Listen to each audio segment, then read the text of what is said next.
we'll take it from there. Well, hi, everyone. Looks like our group of attendees are all starting to join, which is great. So we're going to take about 3 to 5 minutes, and then we will start this lovely panel for you today. So thank you to everyone who's joining. As I said, we're just loading in here with those attendees, and we're going to wait a couple minutes and kind of go from there. And guys, as we talk through, as we wait, as everyone starts joining, what's everyone looking forward to in 2021? That's not a vaccine. Let's talk personal here. What's everyone looking forward to? Wants to start? I mean, I'll go first. I think the one that everyone's looking forward to is just a little bit of live music. Oh, that sounds so great. Absolutely. What's the first concert, if you had a choice to go see a first concert, what would it be? Wow. I actually had tickets to go see Kaleo. Have you ever heard of them? Mm-hmm. They're an Icelandic band. Couldn't recommend it enough. And it's been pushed twice now, so we'll see. Hopefully 2021. Nice. Yeah. Can't go wrong with some Icelandic bands. Check it out. They're really good. Like Sigur Rós and Björk. I think it's Icelandic, right? Look at me. So now I know 3 Icelandic bands. Who would have thought? I threw you a curveball there. I know, you right? Delivered. I know. Casey, what about you? Live music? You live music guy? Here and there, not and going to a ton of concerts. More of a Disney on Ice guy these days with the 3 kids, but can't say I'm looking forward to rushing back to that. But any live sporting event certainly would be a nice return to normalcy. So put that on my list in that bucket. Nice. What's your sport of choice? Football for sure. Yeah. Unfortunately, got knocked out of my fantasy football league, not making the playoffs. So that was pretty disappointing. But yeah, still love watching football, and hopefully we'll have a good playoffs here pretty soon. My 49ers might not make it, it's looking like, so we'll see. Gotcha. Ariel, what about you? What's 2021 looking like for you? I'm looking forward to traveling again. I definitely have some fun trips planned this year that got canceled, and I think some of those we just got, airline credits and whatnot. So hopefully we'll make our way over to Europe or something at some point. But, right on. Good for you. Yeah, hopefully. Yeah, we had to cancel our first Disney trip for the kids. And shockingly, they weren't overly upset by it. They didn't know what they weren't missing. That is true. That is true.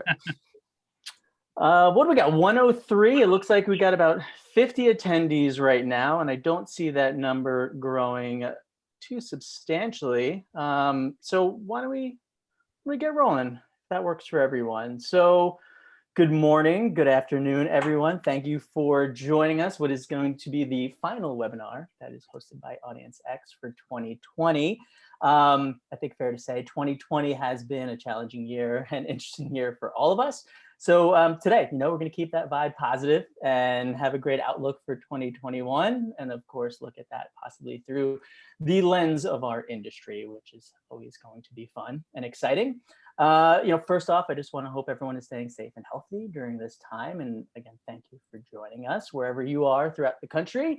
A few housekeeping items that we want to cover. You should all be automatically muted. If you just want to double mute and help us out, that's always nice. We just want to keep those lines open.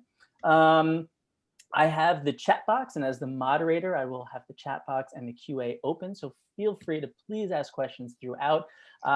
If you want to wait to the end, please do that as well. And hopefully we can get to some questions for the panelists or for myself. I am also not sharing any screens today, so you will not see any presentations or decks. You will see our mugs the whole time. So I will apologize for that, but everything should be okay. We'll keep the smiles going. When we talked about, creating a final topic for this webinar series, I kind of just actually really wanted to play my Spotify 2020 list for you guys. I thought we would just listen to music for the next like 30 minutes or so. But I realized that when my mix came out, it was all like kids bops, and my family, I think, is still listening to the Greatest Showman soundtrack, even though that movie came out 3 years ago. So we decided against it, and we're just going to stick to like predicting the future for you guys, which would be great. But with that being said, my name is Matt Nespoli. I will be moderating this lovely panel today. I'm a sales director here at Audience X. And if this is the first time that you're joining us for any of our webinars, welcome. And if you have joined other webinars in the past, welcome back. Thank you for coming back. It looks like we're doing something right, so that's always great. And if you're unaware of who Audience X is, we're an independent trading desk, and we provide resource and accessibility to media agencies and brands, big and small, for their media buying and planning needs.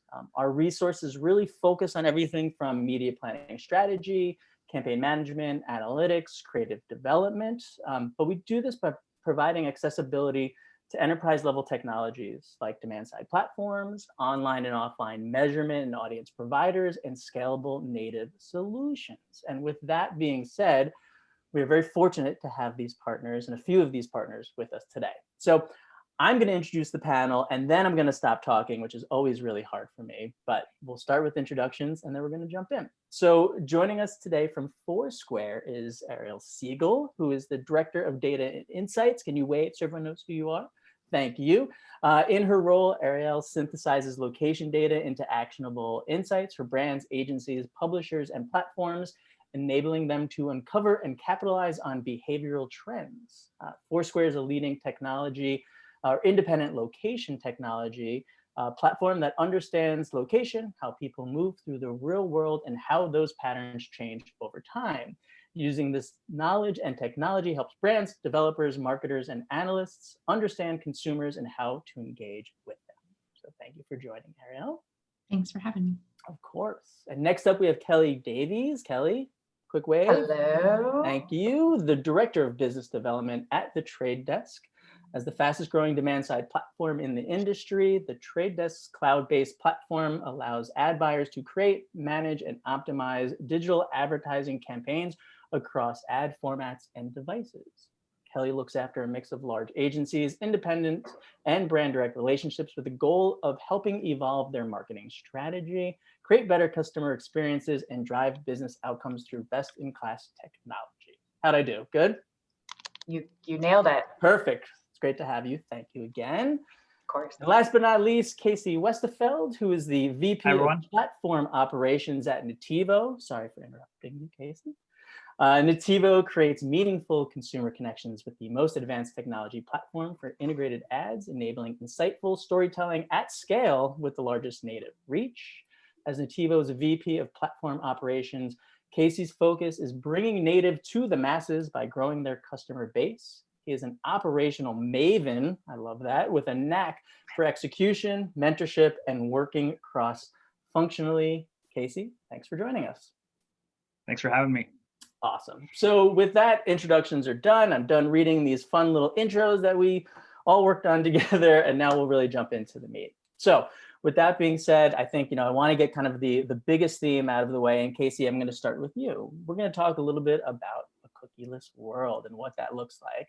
Obviously, this is something that we'll probably be talking about all year. That's my thought. We're going to continue to talk through it into 2022, which blows my mind when I say that number. But the end of third-party cookies is near. And obviously, this plays a huge disruption in our industry, right? Cookies play that vital role for whether it's advertisers and even digital media outlets. So in your opinion, what does a cookieless world look like? And please share what Nativo's approach is as well. We'd love to hear all that. Share that with everyone on the call today. Sure. Yeah, obviously a very important topic, probably going to be one of the largest seismic shifts in the industry in the last decade. I think partially the good news is you referenced that 2022 is really the main impetus for this to all occur. So we still have some lead time to figure it all out. And really, I think everyone's going to be holding on for dear life to the third-party cookies that still are out there. But the fact of the matter is, probably 40 to 50% of the open web, depending on what research you're looking at, is already cookieless. And so I think there's plenty of opportunities to test these new alternatives that we frankly need to figure out. And I think what's really interesting is that from our standpoint, we believe it's really not going to be just some one-to-one replacement, and that there's going to be a lot of alternative solutions, given that the third-party cookie, is relied on for so many things, whether it be audience targeting, attribution, even basic things like frequency capping. So it's going to be very difficult for just one thing to do all of that. But it is great to see that a lot of momentum is underway. People do understand the urgency of needing to find solutions. And so we're looking at a lot of different things. We're thinking that even as a marketer, you're going to have to apply a lot of different techniques or tactics to try and accomplish some of the things that are being done today. So obviously there's some of these very large concepts that are a little over my head in terms of all this privacy sandbox stuff and all of these bird acronyms like Sparrow and Turtle Dove. So I'm not even going to try and attempt to speak to any of that stuff. But I think we've seen a lot of great collaboration across companies. I'm sure Kelly's going to speak to the unified ID that the Trade Desk is really front and center on. Contextual is having its resurgence, and obviously it's not the old contextual. There's a lot of advancements there in terms of the accuracy, granularity. And then finally, I think what we're really looking at Nativo is ways to use, privacy preserving signals that aren't reliant on any ID to really leverage those for targeting purposes. So we're calling it right now kind of cookieless audience targeting, but there's ways to leverage those signals, whether it be combining device, OS, time of day, geo, and really building some sophisticated models to understand which of those combinations are over-indexing for certain actions, and then trying to serve ads when you see some of those things occur in the future. So we've got some early tests done, promising results in terms of comparing that solution versus applying a third-party data set. Still a lot of work to be done, but either way, I think, as an industry, we're doing a lot to make sure that whenever Google does decide to completely deprecate that, we'll have a lot of solutions that can be leveraged immediately. Yeah, that's great. And a quick follow-up for you on that too. I think, you talked a little bit about consumer privacy, and, when we talk about consumer privacy, the one thing that we don't want to do is sacrifice that access to content either, right? And in the end of the day, and I'm going to ask you this because, knowing that, Nativo as an organization has good relationships with publishers as well, how does the publisher side keep up with that access to content, right? Like, are they going to fall behind because cookies are disappearing, or are they going to start to actually play more in kind of like a, you have to pay to read content, you have to give some sort of PII through, how's that all going to work out from the publisher side? Because again, I think they want to continue to ensure that privacy is key, but it's pretty important for them as well in terms of getting people to come to their sites. Yeah, I'd like to optimistically think that this will end up being beneficial to premium publishers. Certainly they have valuable audiences, and therefore there's going to be a flight to quality right away, I think, as there probably should be already. And a lot of the monetization on these, on the longer tail of the open web, right or wrong, is really being driven by that third-party cookie saying, I don't care where I find this person, I just need to find this person. And so once that's gone, at least to the extent it is today, from a scale perspective, I think those longer tail publishers are going to have to find alternative ways to drive monetization on their site, because it's not going to be just check a box and if that ID shows up, the ad will serve. So I think, again, that inherently benefits, premium publishers who have great content. Users are going to visit those sites irrespective of that aspect, and advertisers are going to want to serve there. So time will tell, but I'd like to think that that's going to end up being one of the byproducts of this. That's great. And sorry, I just got checked into the chat. I just want to make sure that everyone can see all the panelists. If someone can just respond in the chat that you can now see all the panelists, I change everything over to gallery view. Thank you to Kate. I appreciate that.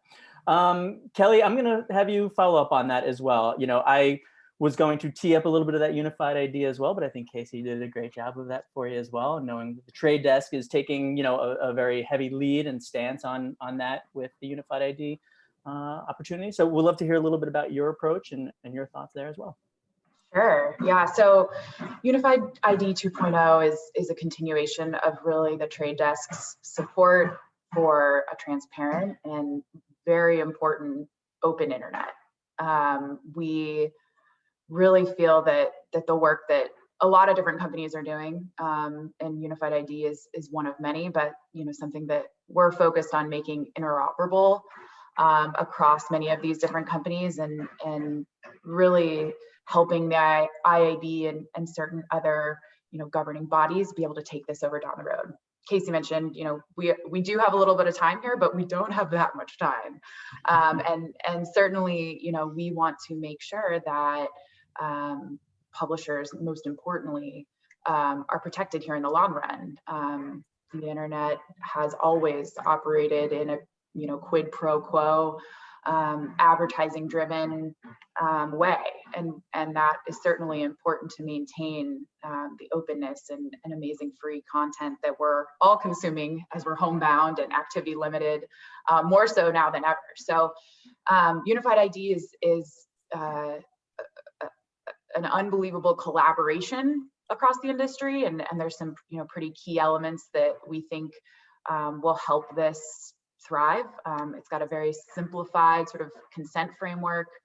It's got it's encrypted. There's a lot of thought and effort going into making this simple, but also something that can be utilized across devices and operate really across the whole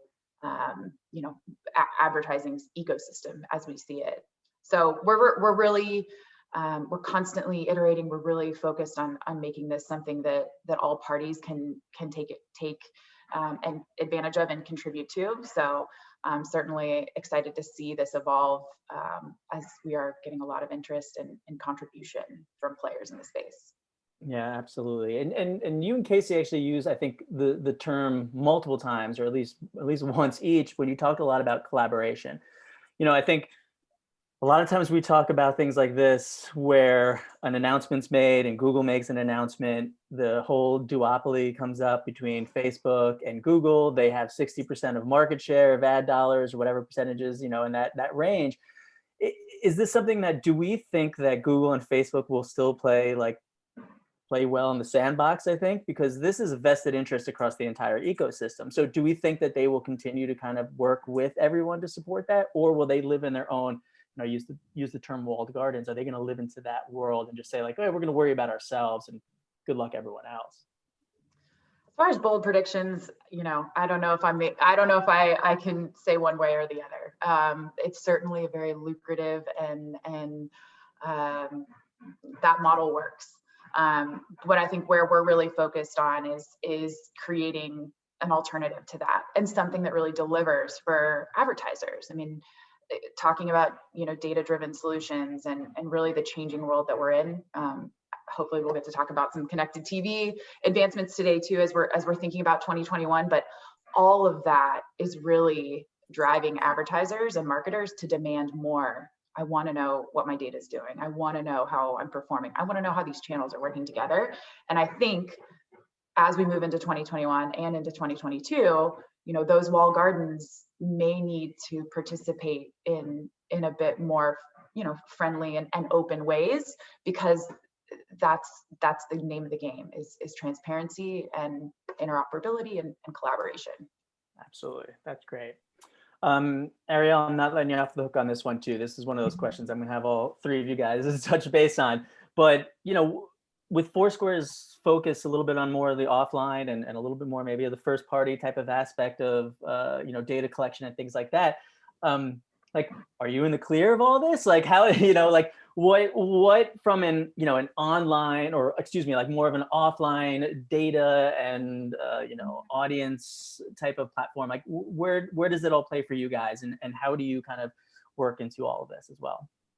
Yeah, absolutely. I mean, I think that we are acutely aware that common methods of advertising, targeting, and measurement are being threatened by this, as well as the future of mobile ad IDs. And so in that world, we really have accepted that challenge, and we're exploring multiple paths forward that would continue to keep consumers protected, but also allow businesses to thrive. And so, at the core of everything we do is, transparency and control, and being able to support that balance between addressability and accountability. So, I think that in this world, first-party data does become more important than ever. And so whether that is, Foursquare's first-party panel, or, premium publishers, like we talked about with, logged in email addresses, I think that we're well positioned given that first-party data that we possess, and it will become even more important in the future. But that being said, we are collaborating, as you mentioned, with a network of vetted privacy compliant sources to enable the passing of different identifiers and exploring these different paths, whether that's the universal ID, talking closely with Kelly's team, or other alternatives out there, privacy sandboxing, all that stuff that Colin alluded to. So yeah, I think definitely defer to Kelly and Casey. I think they covered a lot of the points of how we're thinking about this as well. Yeah, and it's funny, Kelly, I love what you said. You're like, it's we have a year in a funny way. I think this was the same question that people got last year, and we have 2 years, and it's like nothing has changed, so much. So we're starting to really understand like what that's going to look like. So I do have a QA that came in here from Brian. Thank you, Brian. I'm going to read this word for word. When each of you are talking about your company plans moving forward, how much of these plans are being generated independently versus with proactive communication with lawmakers to ensure your plans are in compliance with CCPA, GDPR, et cetera, et cetera? Great question. Thank you. I can jump in there, quickly. None of this happens in a vacuum. And, experiences like GDPR, certainly CCPA here in California, and really across the US, absolutely take, are a huge consideration in how this all works out. I think it's really important as we do move through this, though, to think about positively and optimistically all the ways that this can really improve the consumer experience first and foremost. I have some background in data location too, and that is incredibly important, is that you feel like your devices, your browsing experiences, you understand it. And I think the cookie for where it's taken us and what it's done to serve this industry and advertising as a whole it's not that great of a piece of tech. So I really hopefully feel that what will come out of this hard work and a little bit of a crazy couple months here ahead of us will be better than what we're working with today. So all of that is to say, Brian, that there is a lot of input across legislators. I mean, regulation is, we read every day about more and more scrutiny. So it's certainly something that's being considered each step of the way. Can speak for Foursquare as well. We have a dedicated privacy and policy team that's engaging with policymakers as well as industry and the media on these privacy topics that we believe will ultimately lead to better online experiences and trust in businesses. But privacy for us definitely doesn't just mean like complying with the next CCPA. It's really going above and beyond that. Our former CEO actually wrote a New York Times op-ed calling for even more regulation because we are so focused on this. We're really built on that trust. And so you guys are probably aware, but Foursquare, was founded as a consumer app. And so we have this heritage of this deep respect for privacy and, making sure that there is a value exchange and we're providing true utility to consumers. And so that there's always transparency and consent in any of our apps and the other apps that we work with. We always, consult with them to make sure that they have the proper policies in place in conjunction with the work that we're doing on our end ourselves. So I think that having that sort of North Star helps us to not just be playing catch up to whatever the next increasingly complex compliance regulatory environment requires. Yeah, and I'll just add that in terms of not being done in a vacuum, I think for the last 2 years, our head of legal has been very prominent within the organization, just keeping everyone informed of these updates. And I certainly don't envy her job in terms of all of these different things she's got to keep tabs on and trying to make sure that the compliance is adhered to, knowing that there are now some pretty significant penalties if you're not compliant. And so as things continue in this direction, certainly there's hope for more standardization. The state by state, I think, approach probably isn't scalable. And so we're definitely making sure that any of these solutions that we're creating to address some of these upcoming changes for sure are compliant with all of these new privacy regulations. Absolutely. That's great. I have another question here, but I'm gonna, for whoever asked this question, I'm gonna hold off on this. We'll take this one offline for you because I definitely want to keep moving forward and some other topics that we have covered today. I knew this was gonna be a beast. So we got this one out, but what I really want to do, and Ariel, I'm gonna send the focus back to you on this one. We're gonna change topics a little bit. We're gonna really talk a little bit about retail. Brick and mortar, they're becoming more visible online because of obviously where we are in this pandemic world. In your opinion, how are brands staying ahead? How do they enrich their online presence, and are they able to use any of their offline learnings to really help build a more of a retail presence or an online retail presence, especially when they have to go up against the Amazons of the world and the bigger kind of more established companies? So really just more for this question, I think let's focus it professionally a little bit, but also personally, in your opinions as well, from just as a consumer. I'd love to hear a little bit about what you think about retail and what brick and mortar is going to look like and how that growth happens. Yeah, a timely question. We were just looking at, our Black Friday recap, and in the midst of the holiday season, it's certainly top of mind. I think that, for us this year, as people are moving about the world or not, in some cases, there's really been unprecedented interest in tapping into location data for planning, for targeting, and for measurement. So from a planning perspective, I think that retailers are looking to understand, okay, where are people wanting to shop brick and mortar stores versus where are people staying at home? As those restrictions are changing on a daily basis, being able to keep your finger on the pulse of that and adapt not only your marketing strategies, but also your operations, your staffing, your open hours. New use cases for location have really emerged this year that were a little bit nascent before.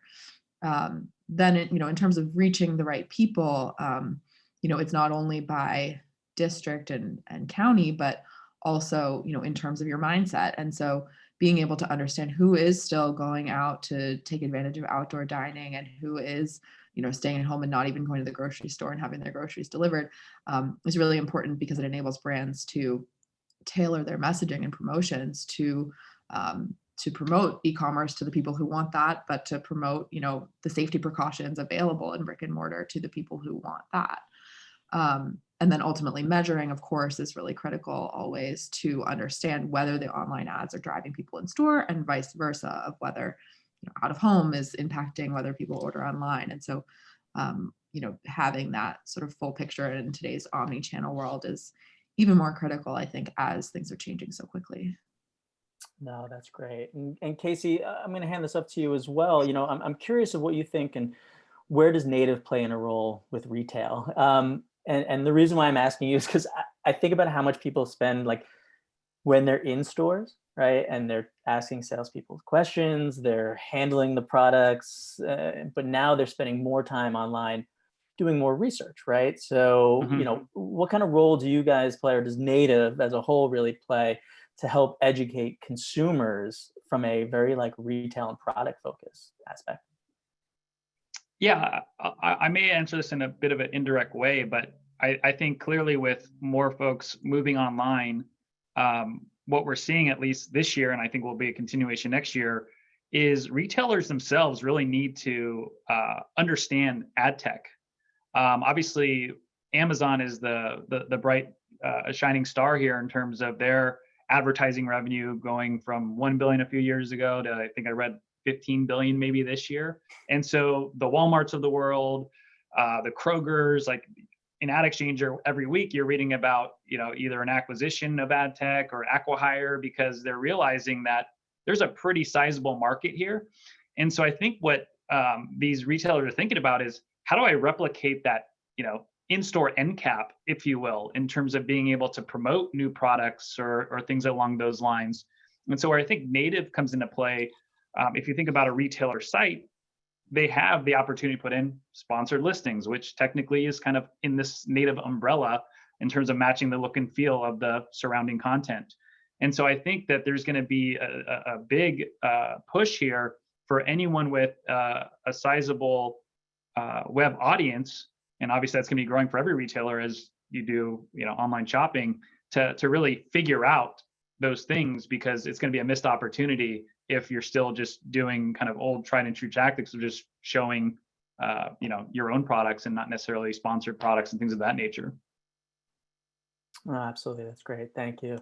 Kelly, I don't know if you want to touch on that. I was going to change directions on you, but I don't know if you have anything that you want to talk through on the retail side as well. I would just say as far as, trends and predictions, I think Ariel's, note about using data in really smart ways to identify where your potential in-market customers are for retail, absolutely could not underscore that more. And then to Casey's point as well, how are these different channels, but also ultimately your goal shifting? How can we make sure that we're helping these advertisers measure and hold all parts of their media plans accountable to driving what may be shifting goals? The Trade Desk is really focused on business outcomes. Let's think beyond sort of those sort of more proxy metrics, and particularly as people are spending more time with your brand online, how are you controlling for those? How are you making sure that you're not oversaturating them with ads on Hulu, then followed by your native? How is all of that working together, and how are you measuring that? So I think retail is definitely dealing with that, but I think it's probably fair to say that most advertisers are really being pushed to think about each dollar that they spend, and working with Audience X and certainly through any platforms that you're engaging with, make sure that those are holding those channels and that consumer experience first. Make sure that control and that reporting is there for you, so you can understand how all of your media dollars are working together. Yeah, absolutely. That's great. Thanks, guys. So we'll move away from retail. But Kelly, I'm going to stay with you on this one. And you brought it up earlier, about talking about CTV. So we're all home, right? All of us, everyone on this call is sitting at home right now. And tonight, hopefully we'll all be binging something really good. But we're all home. CTV's growth this year, substantial to, I even think, what projections were, obviously because of what had happened with the pandemic and kind of the situation. We're all in lean back moments and biggest screen in our house. So, does this upward trend continue in 2021? And if so, what does this mean for linear TV? And I say this as someone whose career has always been on the digital side of the business, and people have always said TV, maybe this is the year that TV goes away, and it doesn't. So, but what does this truly mean for linear with that growth of CTV? Yeah, curious, just for us four here, are y'all cord cutters? Do you have cable and connected TV? What's your personal usage? I'm a cord cutter. So cord yeah. cutter. Casey, Same. Bunch of years now. Yeah. Ariel? Okay, well, maybe we aren't the perfect group to look at, but maybe we are. And I think that's really what we need to think about here. Is this year's a tipping point. We will see 80 million plus households be available on connected TV, and that number dip with sort of our traditional linear TV connections. So I think that's important to understand, but I think there's also a real a segment of the population and Americans will continue to watch linear TV. So this isn't to say that linear goes away. It's just going to be utilized differently, particularly in the next couple of years. Who's to say what happens all the way down the road? But I think confidently we can say that linear is still going to be a part of your mix. But if your consumers aren't there, you should think hard about spending those dollars in a connected TV world. Like you mentioned, it is the biggest screen in the house and it's measurable. You can target, you can control the experience on connected TV, which I think, as we've sort of all underscored here today, that's what we really need in 2021 is hold these channels accountable and really be able to target and measure them effectively. Now, I think with the dissolution of upfronts. I mean, there's a lot that can be said about what's going to actually happen to linear TV, but I think there's absolutely an appetite for high quality, AVOD style advertising, because, that is absolutely what people are going to be consuming while we're all at home. I think eMarketer, we did some research with them that shows that, the average American household is up to 4 subscriptions as far as, streaming it at home. That's up from 3 pre-COVID. So people are consuming more, but they're also they're not willing to pay a ton. Those really expensive cable bills of yesteryear are sort of on the way out. So we found that about $30 is where people are starting to cap out at. So again, more opportunity to find those really relevant households and think hard about, where your audiences are, of which you can absolutely, target and measure that in connected TV. So that's a really, I think, exciting prediction for 2021. And certainly, the Trade Desk is working on a lot of tools to help plan, forecast, activate across the connected TV world, but also the rest of your media mix, utilizing that linear data too. So there's a lot that can be done there and worth taking a look at as your strategies change. No, that's great. Thanks, Kelly. And, you talked a little bit about that measurable piece, and Ariel, I'm curious to hear from your perspective. When we think of connected TV as more kind of that awareness driver, yet, you guys do such a great job of measuring foot traffic and being able to kind of tailor back, some of those business outcomes that we're talking about, with less people leaving their home and things like that, like what does that do for your organization and for Foursquare, and how do you continue to measure foot traffic and to drive kind of those business objectives for certain tactics, even like CTV? Yeah, absolutely. I mean, I think that, TV is a huge area of growth for us as a business, both from a targeting perspective and from a measurement perspective.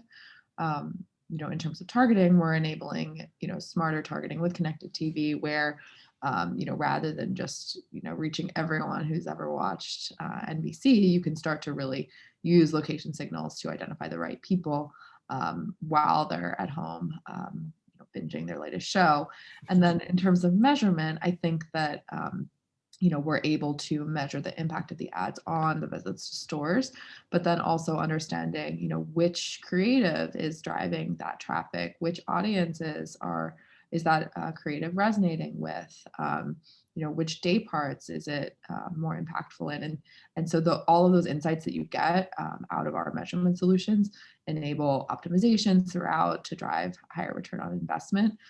So it's not just about whether or not someone visited, but all of the other rich insights that come from that. Awesome, that's great. Casey, you don't have to touch CTV right now. I want to talk about content. So is content still king? That's what everyone says, right? Content's still king. So always, right? So how did the pandemic really change the way consumers consumed content? And how does this evolve in how that content is delivered in 2021?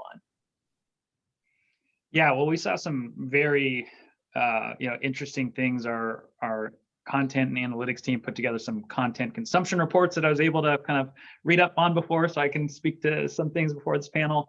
But there were some immediate trends. Obviously, there's just a surge in traffic to news sites that, in that March, April period where people are just looking to see what's going on. And that has subsided, and, news traffic we've seen has returned to more normal levels.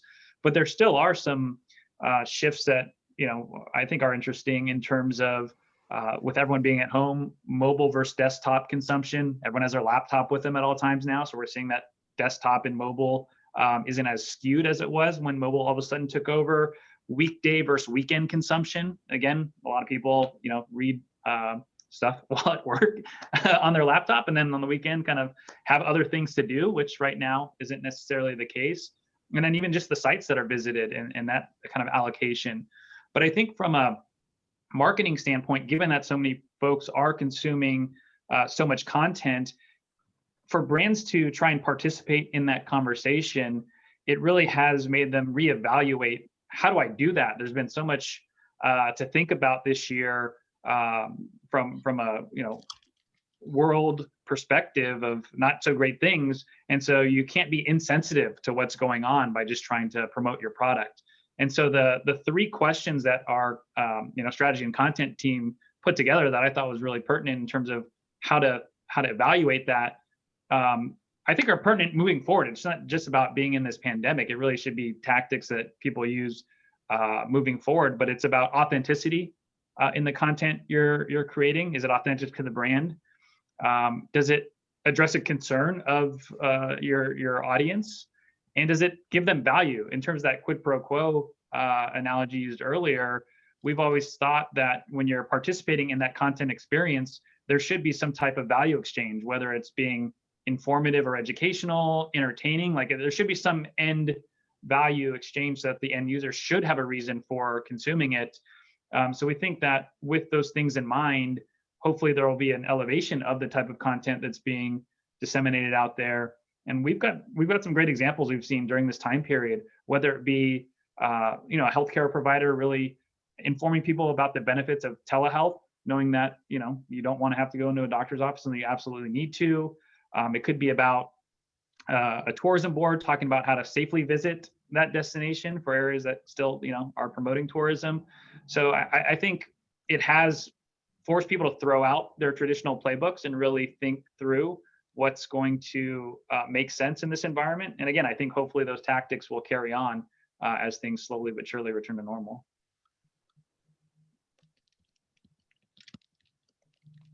I did it. I said I wasn't going to do it. I wasn't going to talk during on a mute, and I did it, everyone. Sorry. I owe someone $5.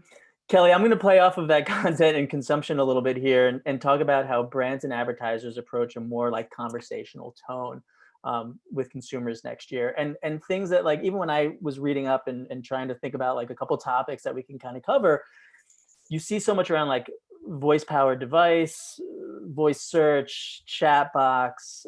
Does that technology continue to grow and advance? Because like this is our new norm, right? We're living in this new norm. Like, does that happen? What's that look like in your opinion? I'd love to hear a little bit about that. I mean, I think if you have a good experience, speaking personally, with any sort of AI, voice powered, devices, it's unbelievable. It's novel. It's easy to use. You really enjoy the experience. Now, if you have a bad interaction with one of those, you're beyond frustrated. And I think, moving forward out of this year, people just don't necessarily have time for things that don't serve them. So, I mean, I love thinking about ways that brands can better engage with their customers. I mean, if you've ever had to deal with Apple over their, text interface, it's a great experience. Asking Alexa to turn your lights on.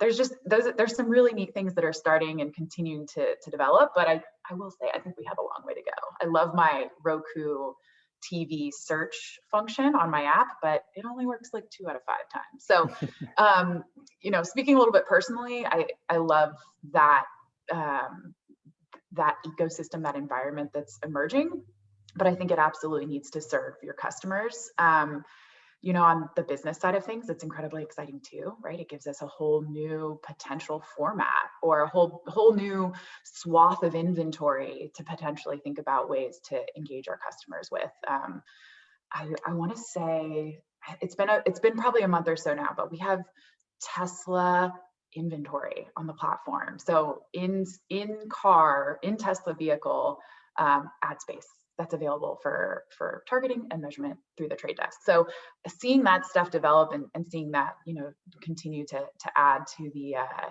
ever evolving ecosystem is really exciting. Now, if we do think about voice recognition and all of that, everybody a little bit of extra homework, look into Nina Schick's research on AI and deep fakes and what's to come there. A little bit of doomsday, but it's also so fascinating to think about just all of the artificial intelligence that goes into this stuff. And we need to be careful. We need to be privacy compliant, and we need clarity on data and just really interesting things that we're all constantly learning about each and every day. But yes, I absolutely think that brands have the ability to have, awesome conversations with their consumers, but it does need to be done in a thoughtful and value exchange way. Yeah, absolutely. And, you just brought up something, that I was going to really touch on. I know we touched at it a little bit at the beginning, where Brian had a great question around, privacy and things like that. So Ariel, when we talk about digital privacy, what's next, right? At this time last year, everyone was talking about CCPA, right? January, it was, happening. And so that's what everyone was kind of talking about. And then now, like, at least for me, I'm not hearing too much about it as much as we did kind of last year. And, consumers and people in our industry, we were all kind of nervous about it. Like, what happens next, right? Does the inclusion, or let's say the advancement of technology that Kelly was just kind of talking about, does that play a bigger role? Does each state kind of do that? I would love to hear about you. And then we did get another follow-up to the earlier questions, which I want to read to you guys. And I would love for all three of you to touch this. This will be the last thing that we talk about today, but we'll love to hear a little bit about the privacy piece. And I'm also going to ask that question once I hear from you, if that works.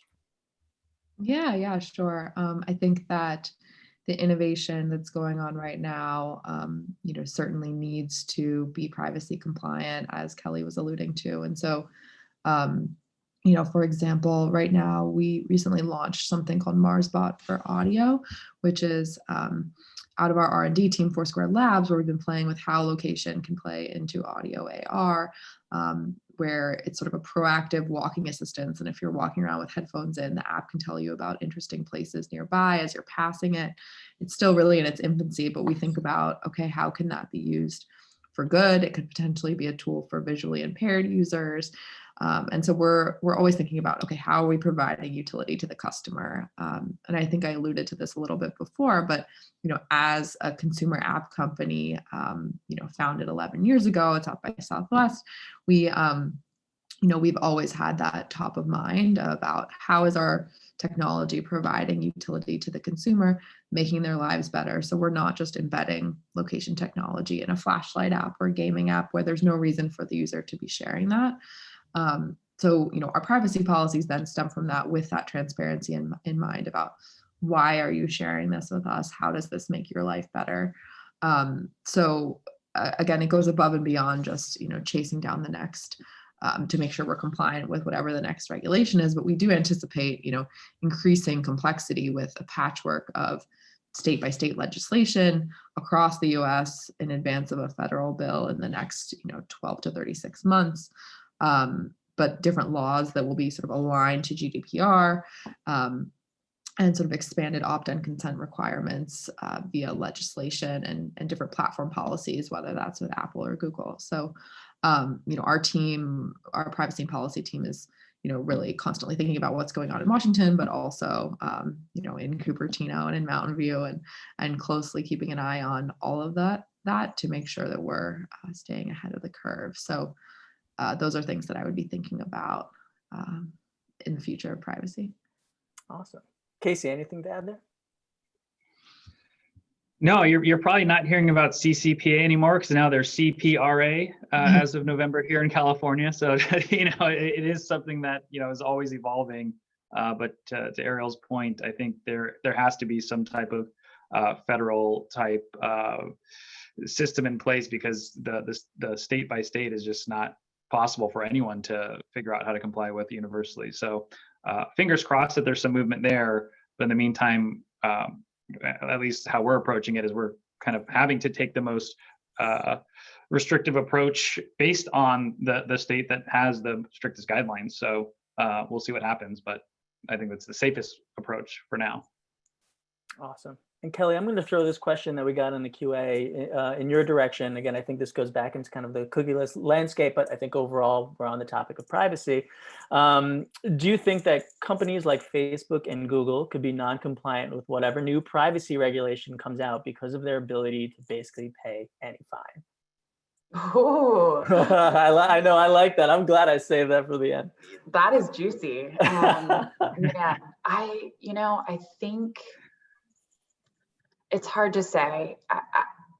We're a young industry, and I think that Washington is catching up, but I also think people are finally starting to understand what it means to sign up for a social network and, provide consent and sort of things that we have kind of done in the background without really thinking about what that really means. And I mean, there are some unbelievable pieces of research. I would also, I don't know why I keep assigning you guys homework, but go watch the Netflix documentary that talks all about the social networks. Now I'm blanking on the name. Do you guys know what I'm Social talking Dilemma? about? The Social Dilemma.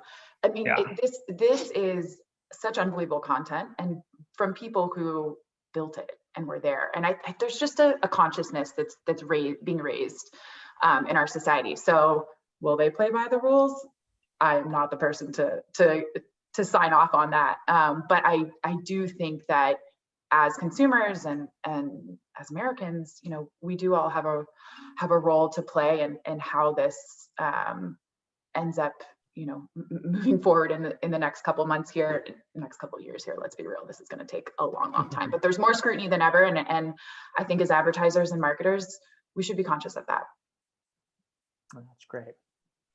Well, guys, this was perfect. I think we're going to call it an end at this time, which is great. So, you know, I want to thank you three for joining us today.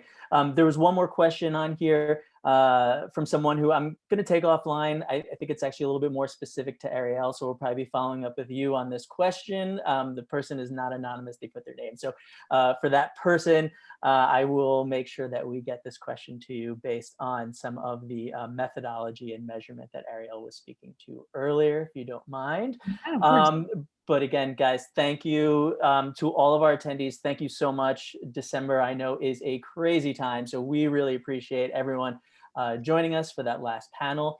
If you have feedback, if you have any topics you would love to hear us cover in the new year, we would love to hear from you guys. So please reach out to us and give us some feedback or some insights on some topics you'd love to think about for the next year. I think my marketing team would thank me for putting that plug in there as well.